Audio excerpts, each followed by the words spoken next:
Well, hello, everybody. This is the second time being live today, and I'm very excited. My earlier guest was a gentleman named Alex Pfeiffer, who's going to be at the live event that we're going to be hosting here in Dallas in 2 weeks. And we're going to talk a little bit about that. But much more importantly, no disrespect at all to Alex, but I have a guest now that I have to tell you I am much more fond of this guest than I am of Alex or any of the other people I've been blessed enough to do these interviews with over the last couple of weeks. Because the person I'm introducing you to today, for some of you that you've never met her, is a woman named Sarah Kate, who I happen to be happily married to. And she is a powerhouse unto her own.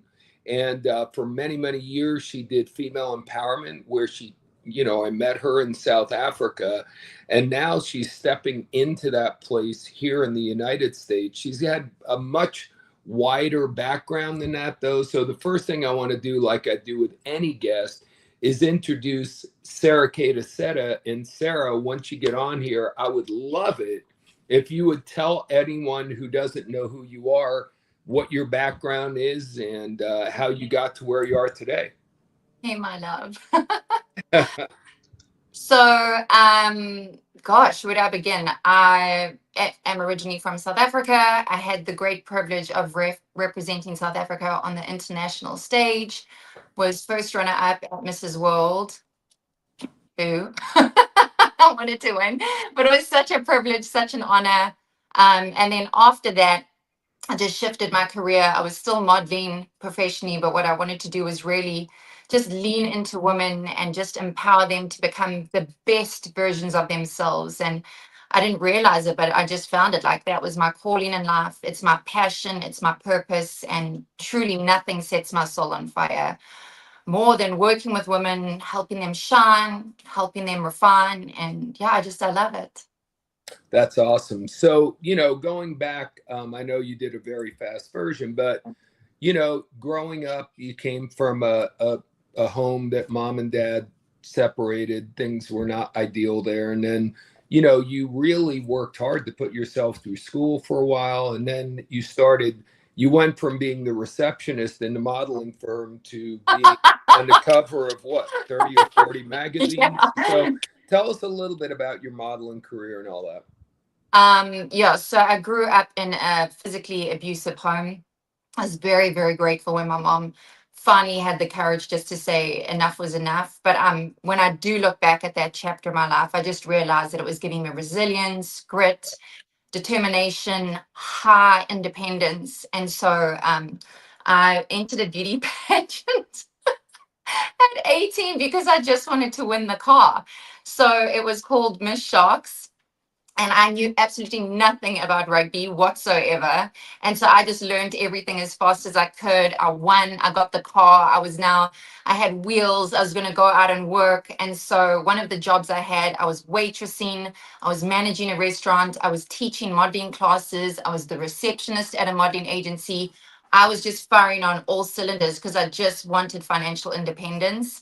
And so one day I was there answering the phone. It was this huge casting for a group called Mr. Price back in South Africa. And I'll never forget the guy, Neil, at the end of the audition said to the owner of the agency, Tiffany, well, can I see your receptionist? And so I had no makeup on. I don't even think I'd brushed my hair. I was putting myself through college at the time. So I was a bit confused. I was like, what? So I came in, and being the sassy person I was at 18, I decided to turn the audition into a joke because modeling was something that I'd never even ever considered. And so I pretended to sing like I was on American Idol to mock the other models. And I'll never forget, he looked at me and he said, "I'll see you tomorrow morning at 4." And I went, "What?" And that's how I started modeling, from being a sassy little 18-year-old trying to So mock let the me pause models. you. That's a great story, but I want to stop. Here's what's crazy about this. Think about all the gals or whoever, people who go into auditions every That's day. it. Oh my gosh, stop it. Sorry, that's our dog. Stop it. Okay. Stupid. You are now experiencing my life live and in person. Animals have dominion in my household, our household. So, but think about, Sarah, how many women go in there a nervous wreck, and you went in with nothing to lose, being, like really wanting nothing to lose. And that was more so what was appealing to the client, right? Not someone who was a nervous wreck, who was desperate to have the job. So I think anyone can learn from that. Whatever you're doing, if you're trying to close a sale, if you're trying to recruit someone, if you're trying to ask someone on a date, if you look desperate as opposed to like really genuinely being in a place where you're confident you don't care. I mean, that's wild that that's how you got into modeling. I still can't believe it. I mean, when he said I'll see you tomorrow morning at 4, I was like, okay. But then, I had a really successful modeling career in South Africa. Like Mark mentioned, I was on the cover magazines, that was really cool. And then one of the fun things that I got into was Deal or No Deal, and I was suitcase number 13. So nobody chose me. So I would stand there for hours and hours and hours and hours and hours a day, and I'd like smile at people, and they were like, you're number 13, like you are unlucky. So well, that you was know what, fun. baby? I chose you. That's what comes from. All right, so look, today we're going to talk about turning. I wanted you guys to get to know Sarah a little bit, and Sarah is going to be speaking at the event that we're doing, and I'm truly so excited. And at first, when I asked her to speak, I have to tell you, she said absolutely not, because we have people who are extraordinarily experienced speakers, 7-figure annual earners. And she did a lot of female empowerment, but not a lot of big stages with other top speakers back where she's from. But I know her, and I actually asked her to speak in the event I did last year, and she was one of the most highly reviewed speakers. So I'm super duper excited she's going to be speaking here. But again, I know your female empowerment is your niche, but also a lot of what you teach is applicable to men, women, anyone, right? So you talked a little bit about some of the pain, you experienced when you were younger. And I know you had other situations in your life, you know what I mean, that have been challenging. But I also know who you are, and I know you're extraordinarily powerful. So, what would you say to someone who is going through a challenging time right now, and they're experiencing a lot of pain, but they want to come out on the other side of it? How can they take this thing that looks like the biggest problem they've got and actually turn it into a positive? That is a great question. I'm actually in a season of extreme pain at the moment.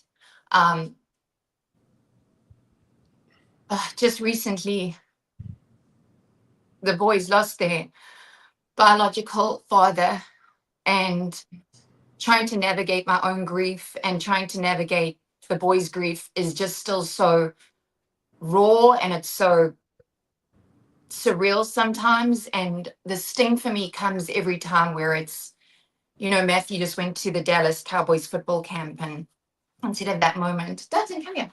Instead of that moment of being able to pick up the phone and message Darren and go, oh, I'm so proud of Matthew. It's this constant reminder that I just don't have that I'm very grateful to say that, our divorce was really ugly and publicized, and nobody likes divorce. But I'm really proud that we decided to prioritize our boys and co-parent really well. And I would say that I feel very privileged that I remained Darren's friend for years up until he passed. So I'm really in that right now. That's my pain point right now.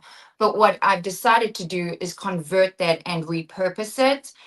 And every single time, like even now, just talking about it, it's just really, really difficult. But every single time I feel like that, I just press the pause button and go, how do I repurpose this?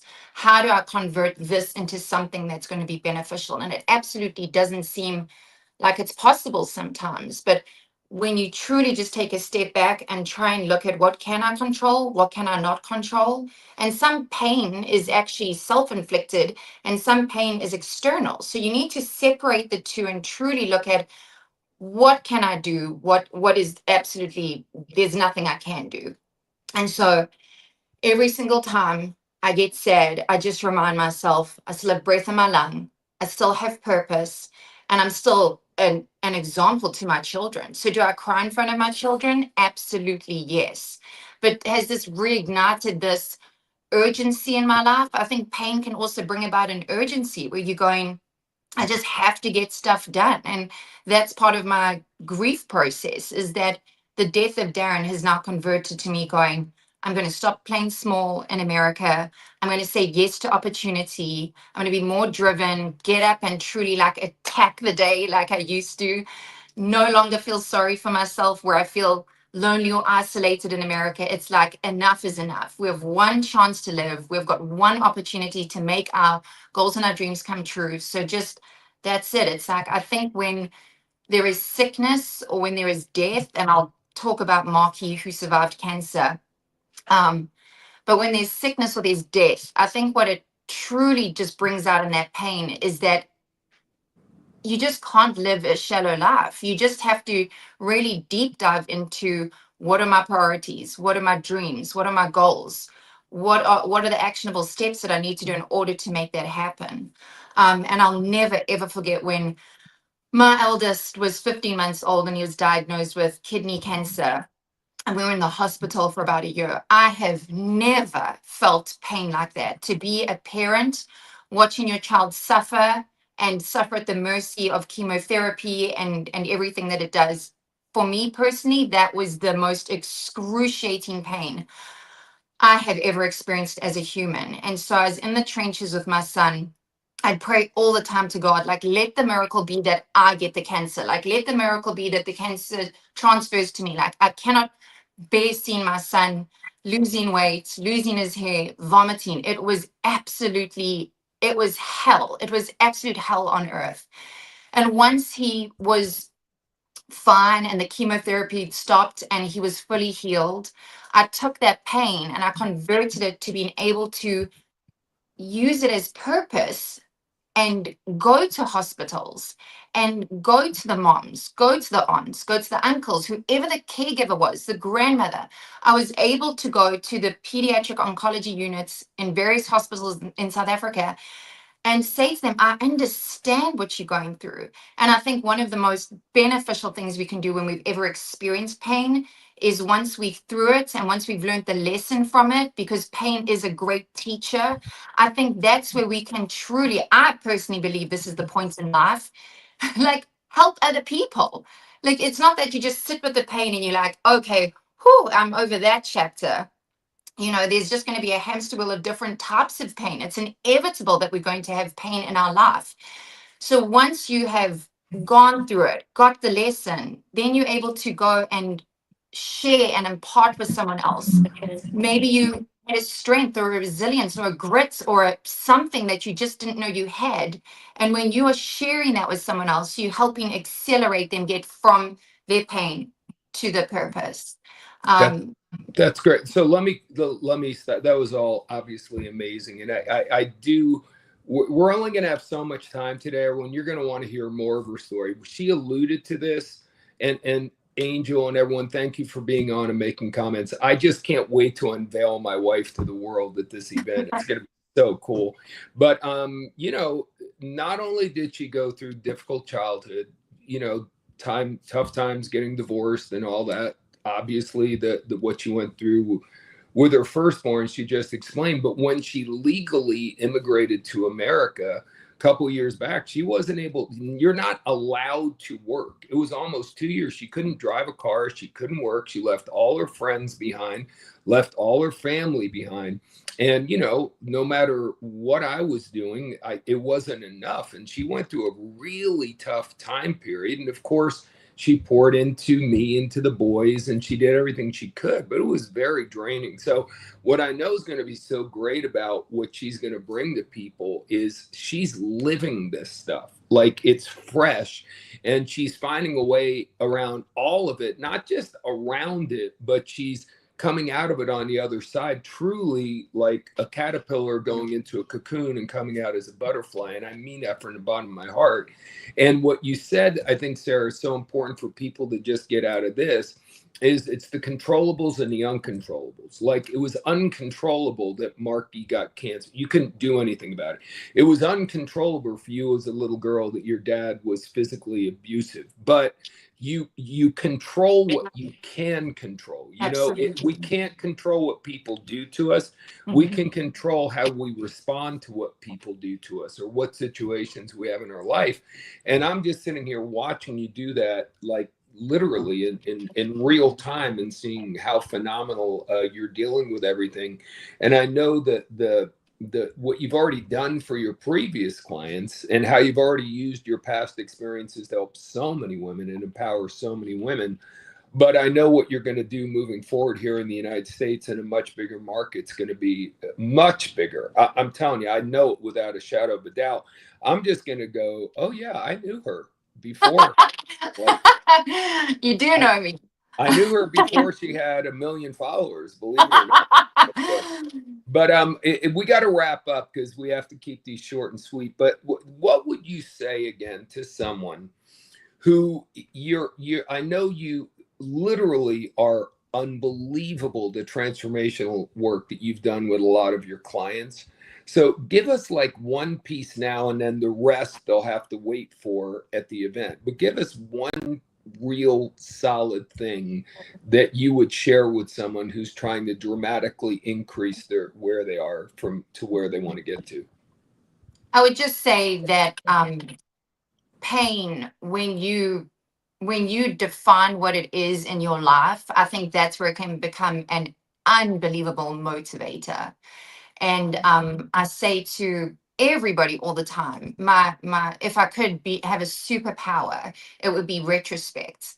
And I think what you need to do is, in whatever season of pain you're in, is there something that you can try and just take a step back and just look at it, and try and look at it where you're going, I'm going to try and remove my feelings from this, and try and look at it like black and white on paper. And there are certain things that you would be able to say, I know this is a lesson, but I just don't understand the lesson right now. And so know that pain is growth. I mean, there's growing pains, there's all sorts of, but it's growth. And so when you're in it, I just realized, I had an epiphany the other day. I was laughing with Mark. I said, I finally actually started coaching myself the way I used to coach my clients. And I was like, ding, ding, ding, that pain is growth. You've got to go through it. And it's just try and just get your emotions out of it. Try and look at it from a distance and go, I don't have to know the lesson right now, but this is a lesson. And when you look back at retrospect, there's so many moments where there are painful moments in your life that you would not want to let go of, because of the character it built in you, because of who it shaped you, who you are, and what you are becoming. No, that's awesome. I'm actually going to ask you one more important question. I appreciate everyone making, you know what I love about StreamYard, which is what we're using for this? You can actually see the comments, because my eyes are not so great. So many of you guys saying you followed Sarah in the past. What's great is, because of the internet, not only are you going to be doing face-to-face things here, but we can do things to serve people in South Africa and all over the world. It's going to be so much fun. I do want to show you the event we have coming up. For sure, we've got to do that. Could you quickly go to those slides, Jonathan, who's helping us out today? Check it out. Okay, so the event is called Connect, Persuade, and Lead. You can see Sarah's photo right there in the front. But I'm telling you, everyone who's there, who's going to be speaking, is a certified badass. I mean, Lisa Grossman, my God, she's produced billions of dollars in revenue. Larry Benet, next to her, is the best connector in the world. You want to learn how to meet people, connect with them. Like, I'm talking Richard Branson is in his phone. Peter Diamandis, like, you name the billionaire, the successful person, the musician, the athlete. Larry is amazing at that. Ray Higdon, one of the most successful people selling online. Lauren Lahav, who has been teaching in Fiji with Tony Robbins for 30-something years. I could go through every one of them. Johnny Wimbrey, my friend, one of the best speakers in the world. Every one of us is going to be teaching how to connect, how to persuade, how to lead. And we'll be talking about how to do it online, offline. We'll even be telling you how to use AI to go into these three areas. And the ridiculous thing is something of this caliber should cost $5,000, but we're not doing it for that. We're doing it actually for $599. It's September 12, 13, 14 in Dallas. Any of you know Dallas? It's at the Anatole, the Hilton Anatole, one of the most gorgeous hotel, best place to do a conference in the world. And not only all that, but we're not doing it for $599. It's the first live event I've ever done that's open to anyone. So we're doing it for $299, if you can believe that. So again, I want to make sure I'm explaining this properly. I've been doing trainings. I've trained over 1 million people in person in over 40 countries, often with rooms with 5, 10, 15, 20,000 people in them. But they've always been for private clients. I was their trainer. If you weren't in that company, you couldn't come. Here now, for the first time, literally ever, anyone can attend. Doesn't matter what business you're in, doesn't matter what company you're in. So you will learn from $1 million earners, incredibly talented people, in their own words, how to connect, how to persuade, how to lead, how to do it online, how to do it offline. And if that wasn't enough to cut the price in half, to make this literally a no-brainer, the gift you see there on the right-hand side, one of the things I've specialized in for over 30 years, we've had 1 million people take our personality test over the years online, closer to 2 million people. And we have a program, a very detailed program on how to read people's personalities, communicate with them, understand yourself. The whole package, all of it, is about $600, $650. You're getting that as a bonus gift for just attending. So I really strongly recommend. Time is running out. You see there, that price is only available to August 30th. We actually delayed it a couple of more days, so you can still get that price before it goes up. So if you want to see this gorgeous woman in person, then you got to scan that code. I'll be there too. But if you want to see Sarah in person, which a lot of people do, and the other speakers, I cannot impress upon you enough. And if you have a sales team, or if you have good friends, or if you have a company, man, oh man, to invest such a small amount of money in people all day Saturday, all day Sunday, I think it's going to be the best event I've ever been a part of. And again, I've been doing this for 37 years, been part of some epic, people never have forgotten the events. This one is going to be above all that. So let's go back to the screen and get rid of the sales promo there, because I want to ask my lovely guest one more question. Actually, I want to ask you 2 questions. You are phenomenal at doing accents. Is there any way I could get... No, we're not going to do an accent. I'll do an accent on the stage. I'm not doing it now. She does better accents than anyone I've ever met in my life. I mean, truly, like, you can't even believe it. All right, so I'm going to hold you to that. You have to do at least one accent while you're on stage. I'm trying to think of one that'll be. I should just walk on stage and just talk with an accent. No, but you're going to talk. The subject you're going to be talking on, it's either connect, persuade, or lead. You're going to be talking about connecting. So give them just a little tidbit about something you're going to teach when you're at the event. So I've just been doing so much research, and then the other thing I've been doing is working with my amazing mentor, Marc Accetta.